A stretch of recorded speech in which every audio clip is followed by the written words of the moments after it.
할렐루야.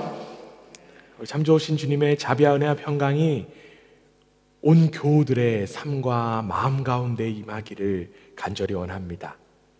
특별히 주님께서 주시는 이 생명의 양식이 우리의 삶을 살리게 될 줄 믿습니다.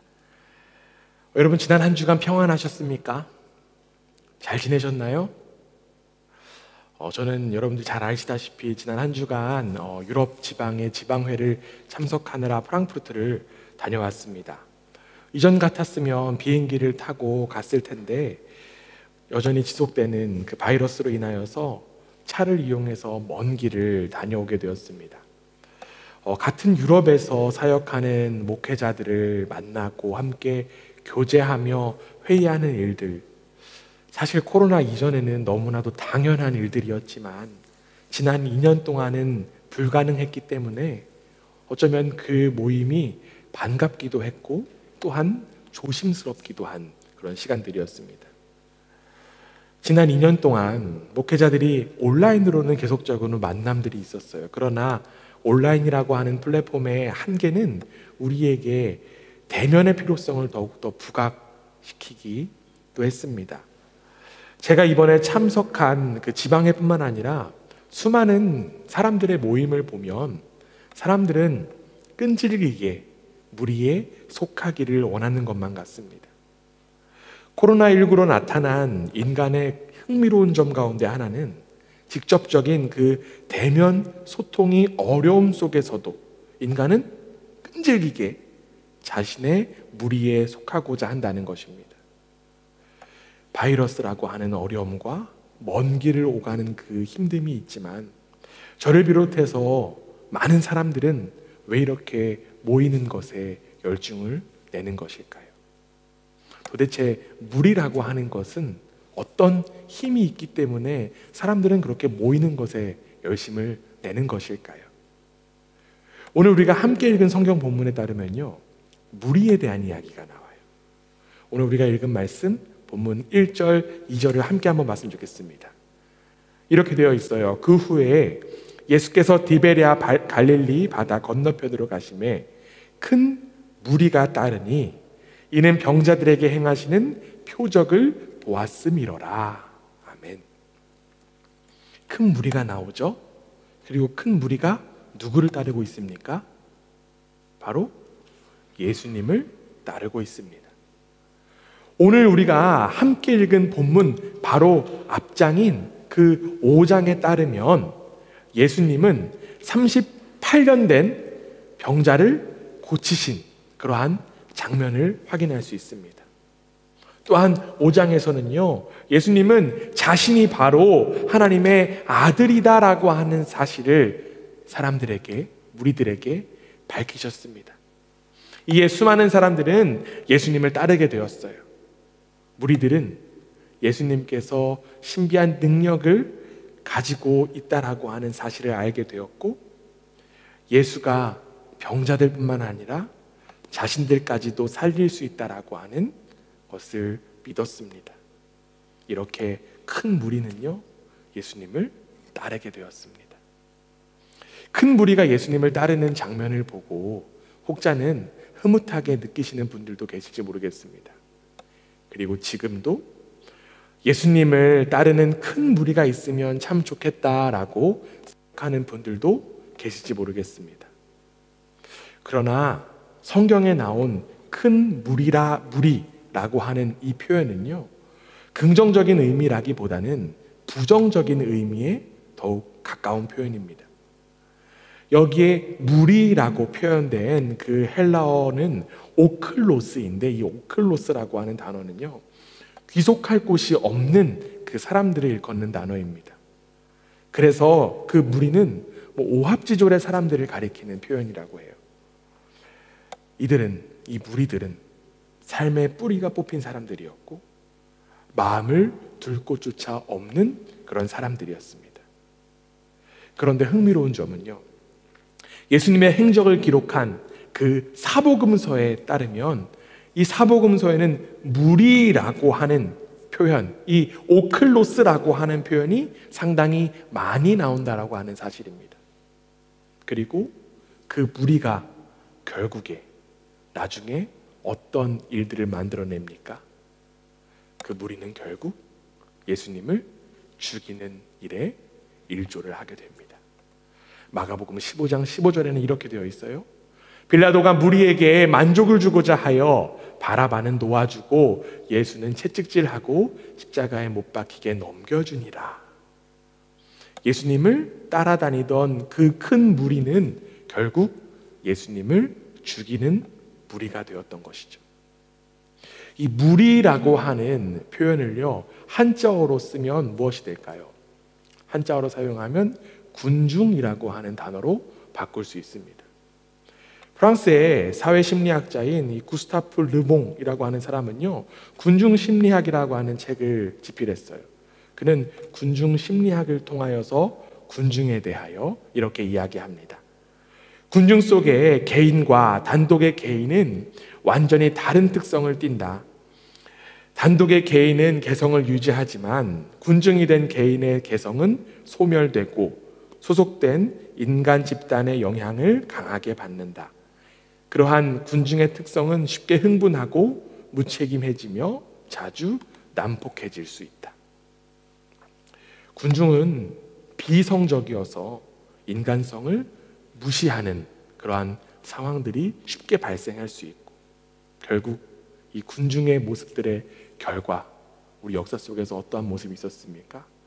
20세기에 수많은 독재자들이 이러한 군중 심리를 이용해서 대중을 선동하고 전쟁을 일으키던 역사가 우리 가운데 있습니다.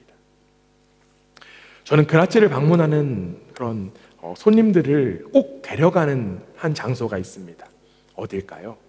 제가 어디를 그라치에서 데려갈까요? 네, 맞춰보세요. 네, 그죠? 시계탑. 네, 시계탑 있고요. 또 어디 있을까요? 네. 어디요? 아, 교회. 아, 그렇죠. 아, 교회를 오면 너무나도 좋겠어요. 네, 뭐 교회도 있을 거고요, 시계탑도 있고요, 또 무어강도 있을 거라고 생각합니다. 네, 그런데 저는요, 그라치에 오시는 그 손님들을 꼭 어디를 데려가냐면 그 헤렌가세에 있는 성혈교회라고 하는 교회, 그 슈타트파 킬케라고 하는 그 교회를 데리고 갑니다. 여러분 다 한 번씩 지나가 보셨을 거예요. 그 방코스트리아 바로 옆에 있는 그 큰 교회를 이야기하는데요, 이 교회는요 참 특이하게 스테인드 글라스가 그 안에 조금 특이합니다. 대다수의 성당의 그 스테인드 글라스를 보면 뭐 예수님의 행적, 고난, 그리고 더 나아가 성인들의 모습이 나타나 있어요. 그런데 이 교회의 스테인드 글라스에는요 두 사람의 모습이 박혀 있습니다. 조금 빨리 나왔죠, 그렇죠? 네, 누굴까요? 바로 독재자 히틀러와 무솔리니가 이 성당의 스테인드 글라스에는 박혀 있습니다. 이들은 예수님께서 고난당하시는 장면 그 속에 위치하면서 이 그림을 보는 이들에게 많은 가르침을 주고 있는 것만 같습니다. 바로 이들이 예수님을 죽음으로 이끌고 가는 군중, 즉 무리였다라고 하는 사실을 가르쳐주고 있는 것만 같아요. 이들은 사람들을 선동하여 전쟁을 일으키고 생명을 앗아갔으며 수많은 사람들의 눈물을 만들어낸 장본인이었습니다. 그리고 이들의 모습이 바로 예수님을 십자가로 이끌고 가는 그 군중의 모습과 동일했다라고 하는 것을 이 스테인드 글라스는 이야기하고 있는 것입니다. 혹시 이 그림을, 이 스테인드 글라스를 한 번도 보지 못하신 분들이 계시다면 네, 가까운 시일에 한번 꼭 방문해서 확인해 보시기를 바랍니다. 저는 이 스테인드 글라스를 볼 때마다 참 섬뜩합니다. 왜냐하면 그 20세기에 두 명의 독재자만이 폭력적이고 비이성적인 군중을 만들어낸 것이 아니라 현재에도 여전히 이러한 일들이 계속되고 있기 때문에 그렇습니다. 그리고 저도 이들과 마찬가지로, 이들과 같은 모습으로 살아가면서 예수님을 십자가에 못 박고 있기 때문입니다. 박노해라고 하는 시인은 이렇게 노래합니다. 우리 시대에 가장 암울한 말이 있다면 남 하는 대로 나 하나쯤이야 세상이 그런데. 우리 시대에 남은 희망의 말이 있다면 나 하나만이라도 내가 있으므로 내가 먼저. 여러분의 삶의 모습은 어떻습니까? 나 하나쯤이야의 삶을 살아가고 있으십니까? 혹은 나 하나만이라도의 삶의 모습을 살아가고 있으십니까? 이 시대의 풍조는요, 우리를 자꾸만 나 하나쯤이야로 살아가게 합니다. 세상과 이 시대의 흐름이 그러하다면서 우리를 자꾸 그러한 시대의 흐름으로 이끌어갑니다. 그런데 문제는 그 동조의 방향이 전혀 옳지 못하는 방향으로 나아가고 있다는 것이죠. 생명을 경시하고 인간성을 무시하는 일들이 허다하게 일어납니다. 그리고 그 중심에는 물질이 가장 우선이 되어버렸습니다. 물질로 모든 것들을 할 수 있다라고 하는 그 생각과 이념이 자리 잡히다 보니 더 많이 갖기 위해서 사람들은 수단과 방법을 가리지 않습니다. 그리고 나도 그렇게 살지 않으면 마치 뒤처져 버릴 것만 같은 분위기가 만연합니다. 더 나아가 뒤처질 것뿐만 아니라 소멸할 것 같은 그런 위기가 가득해요. 그러다 보니 이 시대의 흐름 속에 나 하나만이라도는 철저하게 무시됩니다. 그러나 우리는 반드시 기억해야만 합니다. 우리는 이 세상이 어둠이 가득할지라도 나 하나만이라도 빛이 되어야 하는 존재라는 사실입니다. 마태복음 5장 14절에서 이렇게 말씀하셨습니다. 너희는 세상의 빛이라. 산 위에 있는 동네가 숨겨지지 못할 것이요, 빛이신 주님께서 우리를 통하여 어둠이 가득한 세상을 밝히길 원하십니다. 내가 빛을 내고 싶다고 해서 스스로 내가 막 밝아지려고 하는 것이 아니라 빛이신 주님이 우리의 삶과 우리의 마음의 주인 되시기 때문에, 중심이시기 때문에 그분을 모신 이들은 자연스럽게 세상에 밝힐 수 있는 거예요. 즉 우리 속에 계신 주님이 생명의 길을 이미 걸어가셨기 때문에 우리도 생명의 삶을 살아갈 수 있는 것입니다. 우리를 무리 속에 하나로 만들려고 하는 그 세상의 풍조에서 벗어나는 우리 모두 되기 원합니다. 하나님은 우리를 무리 중에 하나로 만드신 것이 아니라 우리를 무리 가운데에서도 빛나고 소중한 존재로 친히 만드셨습니다. 그리고 주님은 여러분 한 명 한 명을 친히 사랑하셨기 때문에 여러분을 그 영원한 생명의 길로 초대하셨습니다. 바로 우리 한 사람 한 사람 때문에 예수님께서 죽임당하셨다라고 하는 거예요. 주님의 사랑과 생명이 담긴 이들은 그렇기 때문에 다른 삶을 살아갈 수밖에 없습니다. 예수님의 심장을 품은 이들에게 생명의 삶이 주어졌음을 바라보고 복되고 귀한 삶을 살아가는 여러분 모두가 되기를 주님의 이름으로 부탁드립니다. 예수님을 따라 큰 무리가 왔지만 예수님은 그들을 무리로 바라보지 않으셨습니다. 그리고 그들을 향해서 예수님은 이렇게 말씀하세요. 오늘 본문 5절 말씀인데요, 우리 앞에 화면 보고 함께 한번 읽어보겠습니다. 함께 읽습니다. 시작.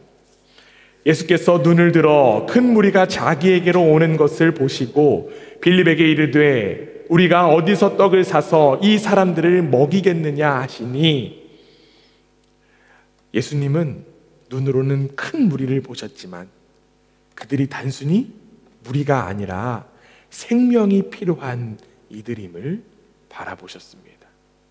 그래서 예수님은요, 빌립에게 그들을 먹일 수 있는 방법이 어떤 것이냐라고 질문하셨던 것입니다. 저는 이 주님의 시선이 너무나도 감사하고 또한 감격스럽습니다. 왜냐하면 때때로 저도 그렇고요, 우리 모두가 다 무리가 될 때도 있고 때로는 이들처럼 무리가 되어서 주님을 단순히 신분 상승의 도구로 바라볼 때도 있지만 주님은 전혀 다른 시선으로 우리를 바라보고 계시기 때문입니다. 주님은 우리를 살려야 할 그 귀한 생명으로 바라보십니다. 그리고 더 나아가 주님은 우리를 친히 살리시는 분이십니다. 그러나 이러한 주님의 마음, 이러한 주님의 질문과는 상관없이 빌립은 조금 다른 대답을 하고 있습니다. 이어지는 7절 말씀인데요. 빌립이 대답하되 각 사람으로 조금씩 받게 할지라도 200데나리온의 떡이 부족하리이다. 빌립은 이 많은 사람들을 먹이려면 200데나리온 정도가 든다라고 이야기를 합니다. 이 당시에 1데나리온은 하루 품삯이었다라고 해요. 그러면 200데나리온은 며칠치 품삯일까요? 그렇죠? 아주 수학 잘하시네요. 200일치, 그렇죠? 한 반년 정도의 품삯일 것입니다. 제자들에게 그러한 큰 돈은 없었어요. 그러한 큰 돈이 없었기 때문에 사실상 이 큰 무리를 도저히 먹일 수 있는 상황은 아니었습니다. 어쩌면 빌립은 굳이 예수님이 이들을 먹일 필요가 없을 것 같다라고 하는 생각을 했을지도 모릅니다. 큰 금액의 돈이 필요하고 그만큼의 떡도 필요하니까 실제로 불가능할 거야 라는 그런 생각을 했을 것입니다. 그런데 여기서 우리는 한 가지 흥미로운 점을 생각할 수 있습니다. 예수님께서 빌립에게 그 물어보신 의도가 분명하게 있었다라고 하는 거예요. 예수님께서 단순히 빌립을 향해서 어떻게 할까라고 그냥 물어보신 것이 아니라 의도를 가지고 물어보셨다라고 하는 것입니다. 우리가 앞서 읽지 않았지만 6절에 이렇게 되어 있어요. 6절에 보면 이렇게 되어 있습니다. 이렇게 말씀하심은 친히 어떻게 하실지를 아시고 빌립을 시험하고자 하심이라. 즉 예수님은 빌립을 시험하고자 물어보셨다라고 하는 거예요. 여러분 온라인상에 보면요, 남자와 여자의 언어가 다르다라는 것들을 그런 내용들이 참 많습니다. 특별히 여기 계신 남자분들이라면 한 번쯤은 여자가 이렇게 하라고 해서 했다가 애를 먹었던 적이 또 있을 테고, 또는 여자가 저렇게 하지 말라고 해서 안 했다가 낭패를 본 적들이 있으실 것입니다. 네, 막 끄덕이지 마시고요. 윙크만 이렇게 해주시면 됩니다. 네. 왜 이렇게 남자와 여자가 소통이 안 되냐면 여자의 언어는 의역의 언어다라고 이야기를 해요. 그래서 인터넷에 보면요, 여자는 번역기가 필요하다라고 해요. 여자의 언어는 번역기가 필요해서 의미를 좀 알아야 된다. 구체적으로 이런 이야기가 있죠. 여자가 이거 어때? 라고 물어보면 어떤 의미일까요? 네. 만약 여자가 이거 어떠냐고 물어보면 사주지 않는다라고 서운해하지는 않지만 사준다면 참 많은 점수를 딸 수 있는 기회다라고 하는 질문이라고 하는 거죠. 그러나 남자가 그 질문을 들으면 어떻습니까? 그냥 이거 어떠냐고 하는 질문 의미일 뿐이죠. 이거 뭐 좋아, 별로야. 네. 남자분들 힘내십시오. 네. 지금 우리가 살펴보고 있는 지금 이 빌립과 예수님의 대화도요, 빌립이 예수님의 언어를 제대로 캐치하지 못한 것만 같습니다. 예수님은 이 큰 무리를 먹여야 한다라고 하는 말씀을 하셨는데 빌립은 마치 남자의 언어처럼 큰 돈이 필요한 것만 같아요, 큰 돈이 필요할 것 같아요 라는 그런 이야기를 한 것입니다. 그렇다면 예수님께서 의도하신 그 질문의 의도는 무엇이었을까요? 예수님은 도대체 어떤 의도를 가지고 빌립에게 질문하셨던 것일까요? 그 의도는 4절에 나온 9절에서 힌트를 찾을 수 있습니다. 우리가 방금 읽지 않았지만 4절에 이렇게 되어 있어요. 마침 유대인의 명절인 유월절이 가까운지라. 그때가 바로 유월절이라고 하는 사실이 우리와 빌립에게 큰 힌트가 될 수 있다는 것입니다. 도대체 유월절이 무슨 힌트일까요? 아직도 감이 없으신 분들도 계실지 모르겠습니다. 그렇기 때문에 우리는 유월절의 의미부터 먼저 알아야겠죠. 유월절은 바로 애굽에 종살이 하던 이스라엘 백성들이 그 죽음을 이긴 것을 기억하고 기념하는 절기입니다. 애굽에 임한 몇 가지 재앙이 있었죠? 10가지 재앙 중에 마지막 재앙인 그 장자의 죽음을 이스라엘이 벗어날 수 있는 것은 어떤 것이었습니까? 문설주에 바른 양의 피 때문이었습니다. 그리고 그 재앙을 비껴간 그 이스라엘은 결국 애굽을 나올 수 있었습니다. 그러나 이스라엘 백성들이 그 애굽 땅을 나왔지만 이스라엘 백성들의 놓여있는 상황, 그들에게 허락된 삶은 무엇이었을까요? 바로 광야였습니다. 아무것도 없는 그 광야에서 이스라엘 백성들은요, 점점 지쳐만 갔습니다. 그리고 그들에게 더 이상 먹을 양식과 마실 물 없게 되었습니다. 마치 사방으로 막혀 있는 것만 같은 그러한 상황 속에서 하나님은 그들에게 만나와 메추라기를 허락하셨습니다. 하나님은 하나님의 백성들을 친히 먹이시고 마시게 하셨고 인도하셨습니다. 그리고 그 사실을 기억하고 기념하고자 하는 절기가 바로 유월절이라는 거예요. 즉 예수님이 이 유월절에 빌립이 하나님을 온전히 알기 원하셨다라고 하는 것이죠. 단지 구약 속의 하나님이 아니라 지금도 살아 역사하시는 그 하나님임을 빌립이 알기를 원하셨기 때문에 빌립에게 질문하신 것이라는 것이죠. 사실 예수님은 하나님의 살아계심이 바로 하나님의 아들인 자기 자신을 통해 나타날 수 있다라고 하는 사실을 이미 밝히셨습니다. 요한복음 5장 19절에는 이렇게 되어 있어요. 그러므로 예수께서 그들에게 이르시되 내가 진실로 진실로 너희에게 이르노니 아들이 아버지께서 하시는 일을 보지 않고는 아무것도 스스로 할 수 없나니 아버지께서 행하시는 그것을 아들도 그와 같이 행하느니라. 아멘. 하나님께서 하나님의 백성을 먹이시는 분이시기 때문에 그분의 아들인 예수님도 동일하게 사람들을 먹일 수 있는 분이라는 것이죠.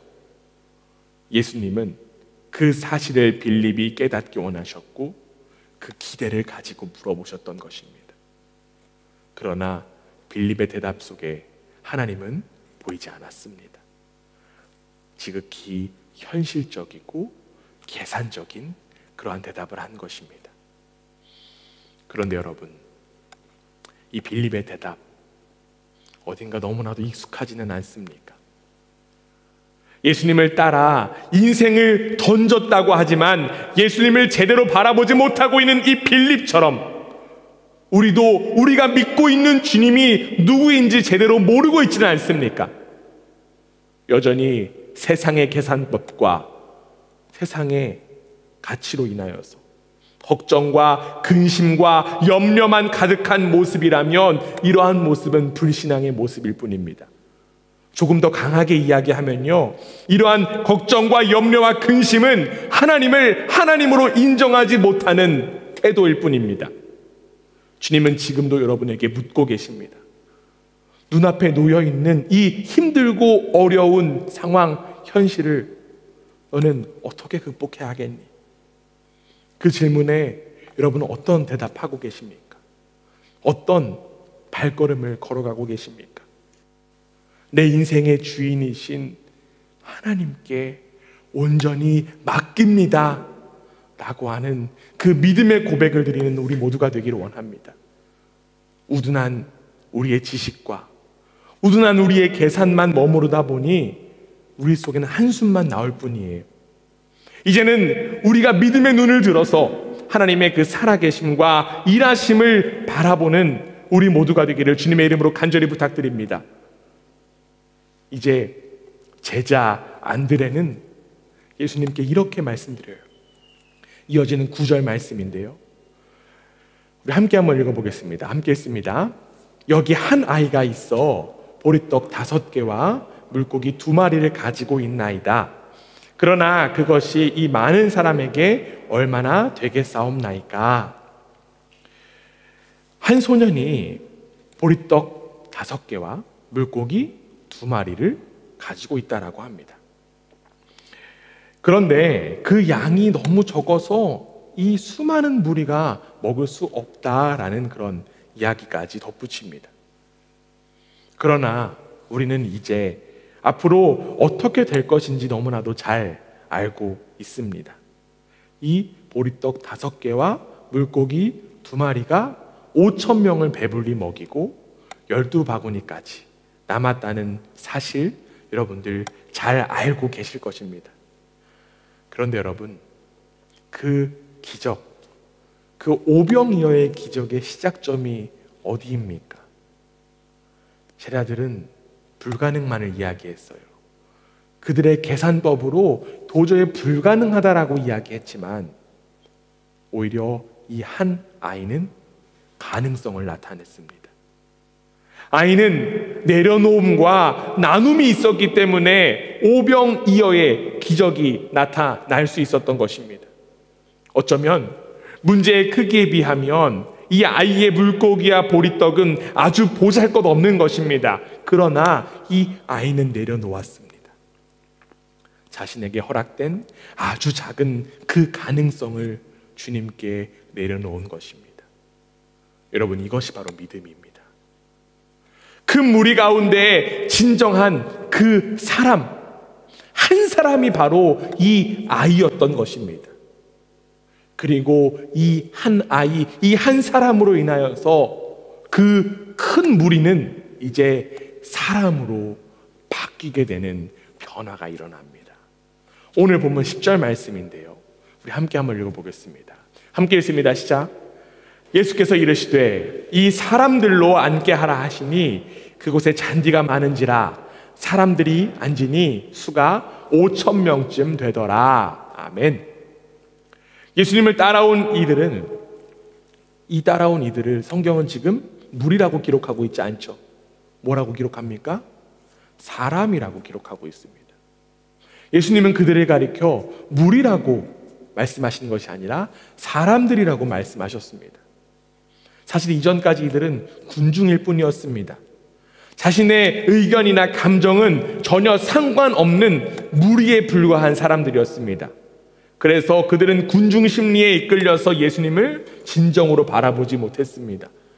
그러나 이들이 사람으로 변화된 것은 바로 한 소년의 나눔과 내려놓음으로 가능했던 것입니다. 아주 작은 그 가능성이 모든 사람을 회복과 생명의 길로 인도한 것입니다. 예수님은 그 사실을 바라보셨고 그 무리를 이제 사람으로 대하신 것입니다. 그리고 예수님은 그들을 잔디에 앉히십니다. 여기에 사람들을 잔디에 앉히셨다라고 하는 것은 사람들이 누릴 수 있는 모습, 우리 사람들이 누려야 될 자세를 이야기합니다. 이는 시편 23편 2절에 나온 그가 나를 푸른 풀밭에 누이시며 쉴만한 물가로 인도하시는 도다, 이 말씀을 떠오르게 합니다. 우리는 이러한 평안을 누릴 수 없어요. 그러나 사람들은요, 푸른 초장에 누워서 쉴 수 있습니다.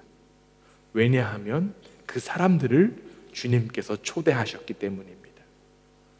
무리들은요, 평안을 누릴 수 없습니다. 왜냐하면요, 그들은 끊임없이 계속적으로 움직이기 때문에 그렇습니다. 자신이 왜 움직이는지도 모른 채 무리들은 늘 분주하고 바쁘게 움직이기만 합니다.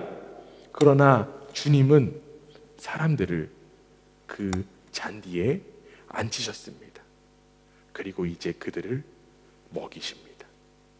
즉, 사람의 자리는 바로 주님께서 허락하시는 푸른 초장이다라고 하는 거예요.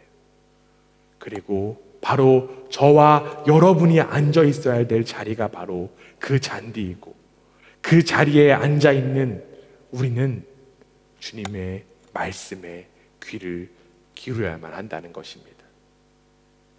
그 자리에 앉아서 기다리고 있는 사람들에게 주님은 역사하십니다.